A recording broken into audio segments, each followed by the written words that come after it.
We praying in the car like, baby, just breathe. I'm praying. She really don't know what's going on. I'm telling her, breathe, breathe. I'm just quoting scripture the whole time, you know, on the way to the hospital.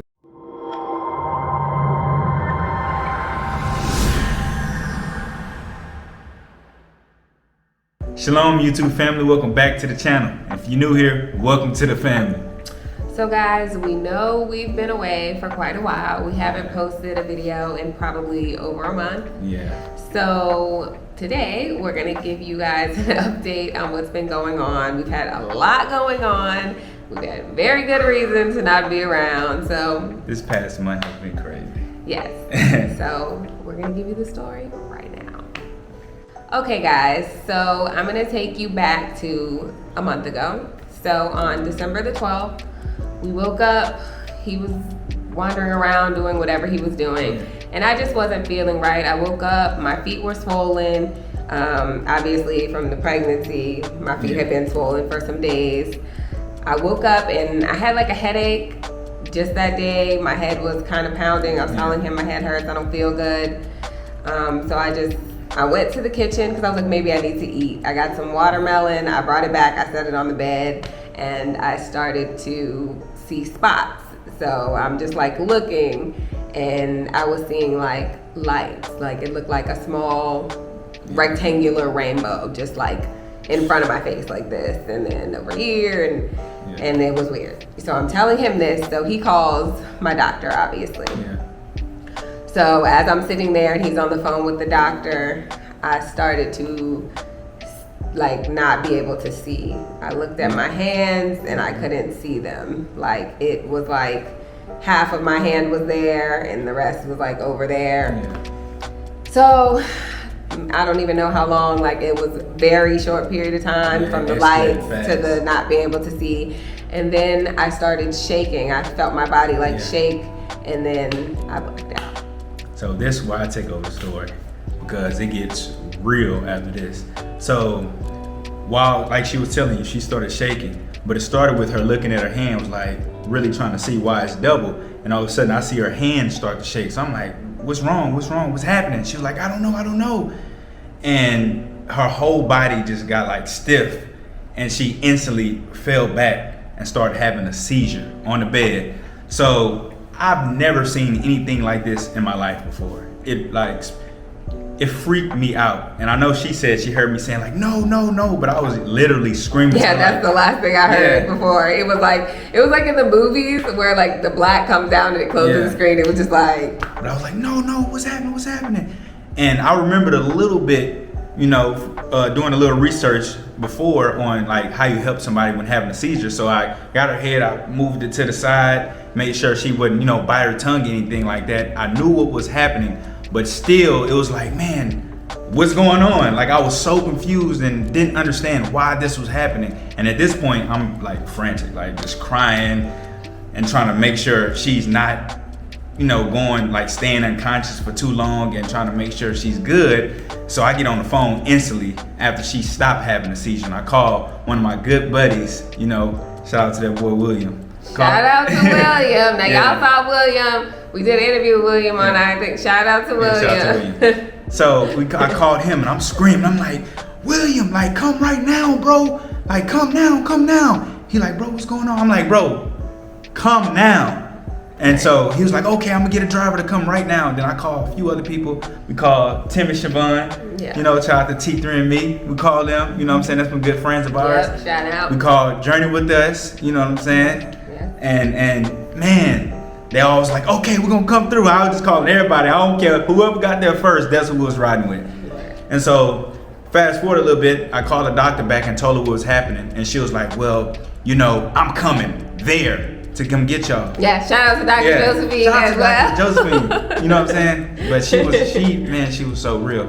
So William ended up coming like in like 10 to 15 minutes. That was a blessing how fast he came. It is very hard to find a ride, and it's not quick. Yeah. Usually, especially where we live at, because we like in a rough area, like where the roads are rough. Yeah. So I get her, and she tried to get up. And when she tries to get up, she falls back down. By the way, I have no recollection of this. Any of this, right? I blacked out and then didn't remember nothing. So I had to help her up, trying to put on her slippers and stuff. And at this point, I'm rushing. So I'm like, you know what? Forget it. I pick her up. I run to the car, open the door, put her in the car, and didn't bring literally anything with me into the car. Like, I forgot my wallet. I forgot pretty much everything, but my head was just everywhere at that point. So I ended up getting her in the car. Everybody, the driver and my buddy William was the ones that were there, and we left out. We rushed into the hospital. At this point, she's asking me like, "What happened? Like, what's going on? What's happening?" Because this is my first time hearing this. Yeah. I don't know that I was talking. Yeah, she's still kind of out of it. So at that point, I'm like, "Baby, just don't worry about it." And we praying in the car, like, "Baby, just breathe." I'm praying. She really don't know what's going on. I'm telling her, breathe. I'm just quoting scripture the whole time, on the way to the hospital. And we get to the hospital in about 7 minutes. And so we get to the hospital, and instantly I pick her up again, take her out the car, and put her in a wheelchair. We hurry up and roll in a wheelchair. She gets into the room. And once she in the room, I'm thinking like, okay, they finna, stabilize her and everything's gonna be good. So I walk in there like 10 minutes later, and she's having another seizure, guys. Like, I couldn't believe it. It was like heartbreaking to see something like that. Very heartbreaking. And so I look and I turn and I walk out the room because I just couldn't see anymore. And when I tell y'all, we have, the most loyal best friends out here that was there with us this whole time. Like, I named T3 and me, Journey with Us, William, Stepping Stones Home. They all was there, to support us. They all came to the hospital and they didn't have to. And so at this point, I'm just crying my eyes out. Like, what? And they, trying to console me and have me be strong for her because she really needed that at the time. And so, we ended up going outside, and the brothers were just praying, and I'm just praying to the Most High, like, please, don't let this happen. Don't let this happen. Don't let this happen. And, walk back in, and I go back in there, and I hear her screaming again.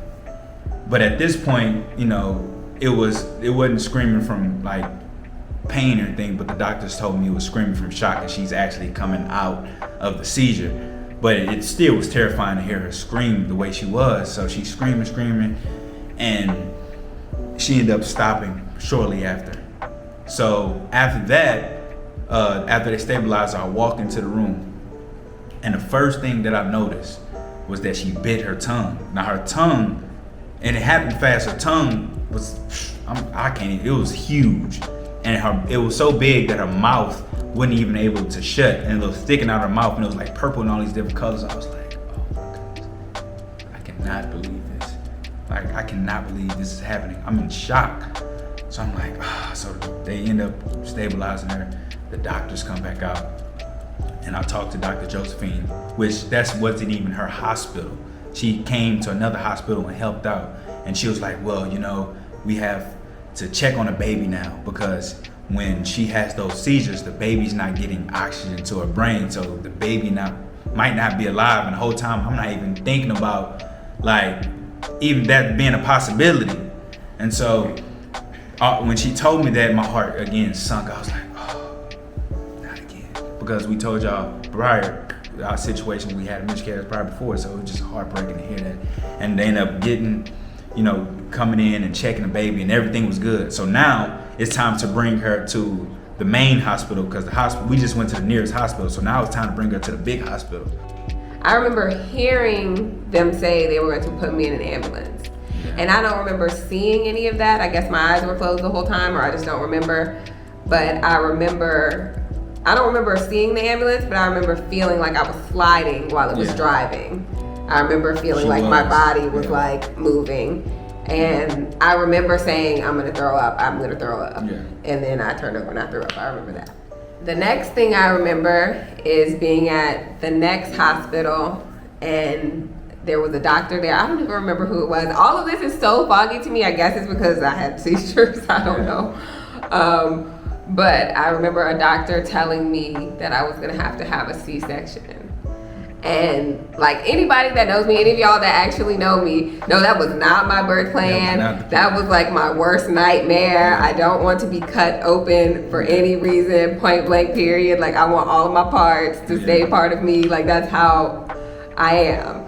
So I was like scared when they said that. And then I know like my sister had 5 C-sections. I know that you're awake when you have a C-section. And that freaked me out because I thought, in my mind, I was thinking I'm gonna be so scared knowing that they're gonna cut me open that I'm gonna like go into shock and whatever. So like when the doctor was telling me, she was like, well, we're gonna check, may or may not have to be awake. Yeah. Or it might have been, I don't even know who it was. Was it Dr. Vicky? Yeah. Okay, that's what I thought. Yeah.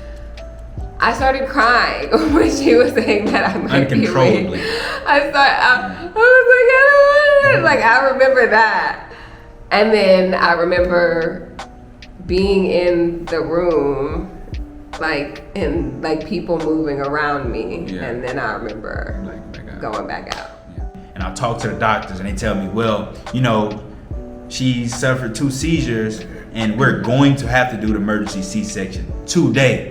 I'm like, whoa, like, what? At the time, she was only 30 weeks, So it's like, that's early, like, man, I can't believe it. Like, I hope everything's okay. And so they was trying to get her blood pressure down. They say, well, maybe we can prolong it a couple days, but it didn't turn out to be that way. They wanted to give her steroids and have her wait, but her blood pressure was too high and the placenta was causing her blood pressure to rise. So the only way to have her blood pressure go down was to take the baby out, an emergency C-section. She has a condition called preeclampsia that went up to eclampsia, which is the seizures. So it was very bad. Y'all should do y'all research on it. It's something that can happen, but it's very bad. On to the story. So fast forward maybe like, I would say 6 to 8 hours. She's good, she's stabilized, and now it's time to have the surgery. And so they prep her and they're just giving her general anesthesia and it's gonna put her to sleep. So they give her a shot, and then we going into the operating room. And the whole time going to the operating room, once again we're praying. I'm praying with her like everything is good. I'm reading the scriptures to her, and I'm like, you got this. I love you, and everything's gonna be all right. And so she get into the elevator and go into the operating room. Now it's a waiting game. And so I sit outside, and man, time must have been moving. It was moving so slow. It felt like I was just waiting forever. So I'm waiting like, oh man, what's happening? They taking longer than what they said they would take. They said it would take an hour. And it's been like an hour and 30 minutes. I'm like, is something going wrong? Like, what's happening? And all the people around me like, just relax, trying to calm me down. I'm like, okay. So I see the door open and it's my baby in the incubator. So I was like, like it was just an instant sigh of relief. But in the back of my mind, I'm like, my wife is still in there, so I can't just get too excited right now, but I'm very happy and excited to see my baby and to know that she's straight.